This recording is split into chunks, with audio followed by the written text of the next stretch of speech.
were there things that you feel Marjorie and Steve, or Marjorie or Steve, could have done to help your situation? To help your situation when you were in prison and you were seeking to have your sentence commuted? First of all, what the hell is clickbait? Okay, so clickbait is what a lot of people do. Like, so I suppose because of the connection between Marjorie and Steve Harvey, people will only focus on that part of your life and your connection to Marjorie in order to get people, in order to get attention, basically on social media. Yeah. No. It was your story that was the most interesting part to me. No. Well, you know what? First of all, you know, if you've listened to some of my interviews, the first thing I tell interviewers, this thing ain't about Marjorie Harvey. Basically, this thing is about me and my life story and what I went through and what God brought me through and out of. That's what this thing is about. And as you read the book, you'll see what I'm saying. And you asked the question about what could Steve Harvey and Marjorie have done to help me get clemency. If anything, do you feel? Well, a lot of people was asking that. A lot of people, you know how social media is, you deal with it. So, you know, you get all kind of people's own opinions and postulations. So I'm saying that, no, Steve and Marjorie, and they was in perfect position. Perfect position to help me get clemency. How so? So because they was like, this was Obama. If you followed politics and saw exactly what's going on, especially during Obama when he's running for president, he was constantly on Steve Harvey's show. That's right. They was whining and dining with each other. So, you know, it ain't, you know, the old cliche it says, it ain't what you know, it's who you know. That's right. So they had the perfect person. And I know because in prison, I had a friend, his name was Robert Anderson. Right. He had a life sentence without the possibility of parole, just like I did. Right. And neither one of you killed anybody, just to make that clear. No, yeah. Remember, it's a nonviolent crime. Nonviolent drug offense. That's right. Right. So anyway, so he knew somebody that knew this particular congressman, right? And so he spoke to him. The congressman went and spoke to the Obama regime, and he got clemency. Wow. So I knew that. In fact, I went to my daughter, Morgan, and I said, Morgan, go to your stepfather, you know, Mr. Harvey, if you want to say. Okay. And Steve Harvey, but anyway, and tell him, you know, because he's before this whole world telling you how much he loved you all as a blended family. That's right. Am I right or wrong? Am I right or wrong, people? Right. That's what he's postulating to the world. And he married her mother. That's right. And in fact, during that colloquy between Jason and himself, you know, he said, I love your mother, so I got to love you. 100%. That's what he told Jason. That's what any man would say. And then he went on to say, where's your punk ass daddy? Oh, man. Saying all that. But what I'm saying is, is that they were in a perfect position. I wouldn't have to go through all the stress, pain, and misery of wondering whether I was going to get clemency. You see what I'm saying? When all they had to do was put in the word. Man, you love my daughter. That's right. You love my son. And you know they have a relationship with me. They love me as their daddy. Right. They never disowned me until really that's another story. But anyway, bottom line is, so if you love them like you say, and you know we got a relationship, I wasn't a deadbeat daddy. I can say if I was they had the best of everything. Right. You see? So anyway, well, Morgan did. Jason, she was 8 months pregnant with Jason, but Morgan had the best of everything. But anyway, my thing is, put in the word to get your dad out. Oh, yeah, you're out of prison. You know, because he did an article in Essence where he spoke out on how the government was, he called it niggering, because they was talking about it. Steve Harvey did an article in Essence. It's in Essence. Go and look it up. They was doing an article, and he spoke out on how they were doing, the government was doing brothers, giving these draconian sentences. Wow. He did. When? And he said, I'll tell you what niggering is. It's giving, you know, these blacks these little, all this crime for a little petty drug. Wow. So I said in my mind, I said, well, you know what? That dude, he get it. He know what they doing to us. But then you turn around, here, this is me. I'm talking about me now. A life sentence without the possibility of parole, nonviolent, that ain't right. Drug crime.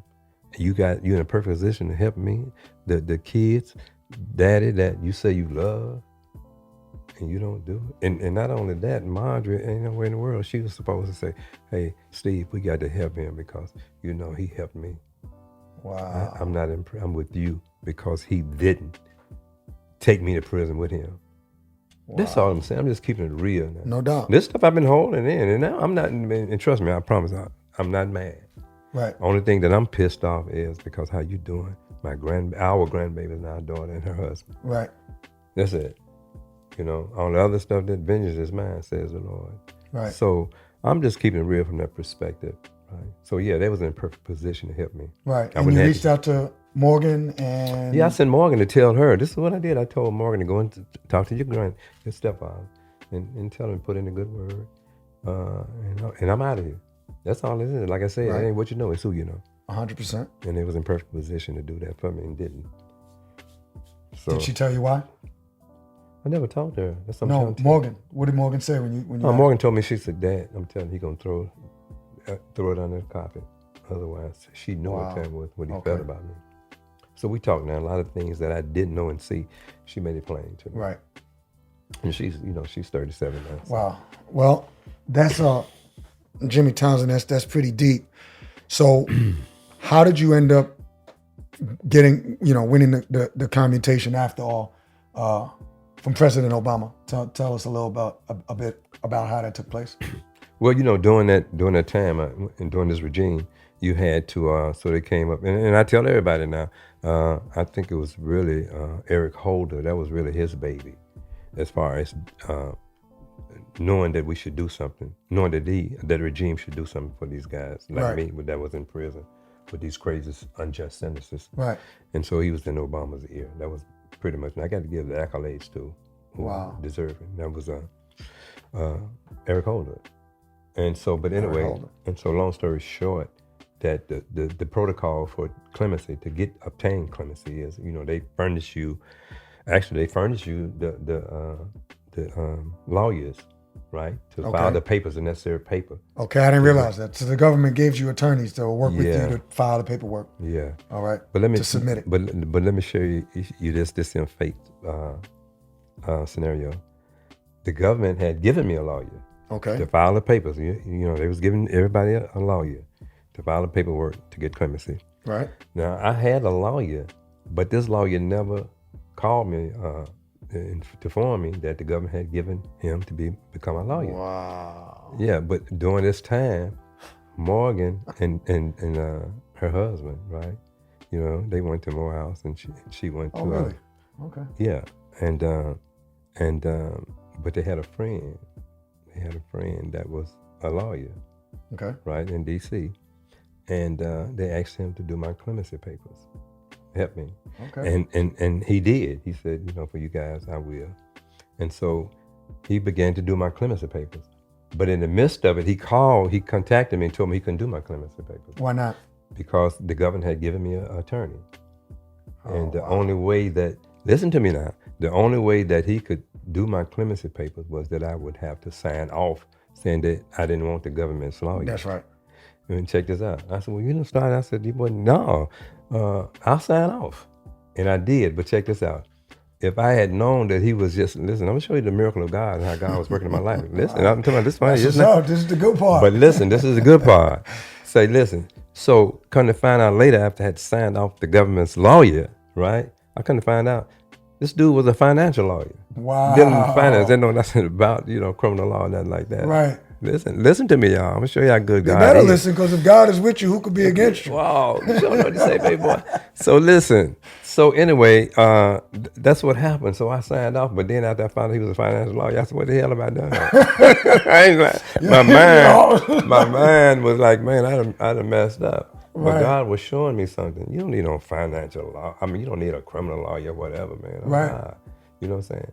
So bottom line is, man, listen, he worked that thing. God put everybody in his path that he needed to help him get through that. And so here I am. I'm a living testimony. On a financial law, you got me, did my paperwork for protocol. It's a protocol to get me out of prison. Wow. How about that? Listen, that's amazing. Glory be to God. And God get the glory. And my mind is thinking, well, listen, maybe, listen, I can't get into anyone's heart. And none of us can, and it's dangerous to even try and do that. Yeah. So for whatever, people that may have been perfectly situated to help you for whatever reason they didn't, and God didn't put it on their heart to want to help, it was able to let you know where the help really came from. That's what I'm saying. It comes from the hills. The joy of the Lord is my strength. Right. So He had to give him all the glory. You got to get and maybe the you would have glory. gave it to another man. I don't know if that man you said, well, this person helped me or that person helped me, but nah. Yeah. God said, I'm going to get you out. That's right. And I tell people, this my whole testimony is not about glamour. Right. It's about glory.